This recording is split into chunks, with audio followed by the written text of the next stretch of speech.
আসসালামু আলাইকুম এভরিওয়ান, আবারও স্বাগত আমার নতুন একটি ভিডিওতে। তো সবাইকে ঈদের শুভেচ্ছা, ঈদ মোবারক, ঈদ মোবারক, ঈদ মোবারক। তো আমার এই ভিডিওটা গতকালকে ছিল, তো আজকে ভিডিও এডিট করার সময় পাইনি, তো ভিডিওটা পোস্ট করলাম।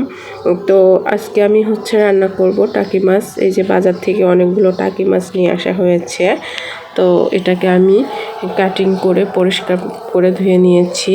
তো এগুলো আমি রান্নার জন্য নিয়েছি। এই পর্যায়ে রান্নাটা শুরু করব। তো এর জন্য কড়াইতে দিয়ে দিলাম বরাবরের মতো সরিষার তেল, এবং আমি দিয়ে দিলাম কিছুটা পেঁয়াজ কুচি। করব টাকি মাছের ভুনা। তো পেঁয়াজটাকে আমি লাল লাল করে ভেজে নিলাম। তারপরে দিয়ে দিলাম আদা, জিরে এবং একটু রসুন বাটা। দেওয়ার পরে এটাকে ভালোভাবে ভেজে নিলাম। ভেজে নেওয়ার পরে দিয়ে দিলাম স্বাদ মতো লবণ।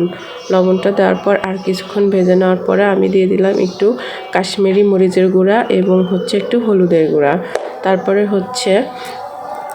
এটাকে আরও কিছুক্ষণ ভেজে নিতে হবে। ভেজে নেওয়ার পরে আমি দিয়ে দিলাম এ পর্যায়ে আমার যে কেটে রাখা টাকি মাছগুলো দেওয়ার পরে এটাকে কিছুক্ষণ নাড়াচাড়া করতে হবে। নাড়াচাড়া করে এটাকে মশলার সাথে মাখিয়ে নিতে হবে।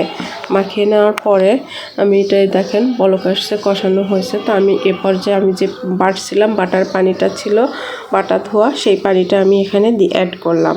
তো পানিটা দেওয়ার পরে কিছুক্ষণ আবার জাল করে নিব। জাল করে নেওয়ার পরে এটাকে রান্না করা কমপ্লিট হবে। তো এই পর্যায়ে মাছটা যে কষানো হয়েছে, আমি কষানোর পরে আরেকবার একটু ঝোল দিয়ে দিব। তো ঝোলটা দেওয়ার পরে তরকারিটা কমপ্লিট হবে। তো এই পর্যায়ে ঝোলটা দিয়ে দিয়েছিলাম। এই যে তরকারিটা কমপ্লিট এইভাবে সবাই টাকি মাছটা ভুনা করে খেয়ে দেখবেন, অনেক ভালো। তো আপনাদের যদি আমার ভিডিওটা একটুও ভালো লাগে থাকে, অবশ্যই লাইক, কমেন্ট এবং সাবস্ক্রাইব করবেন।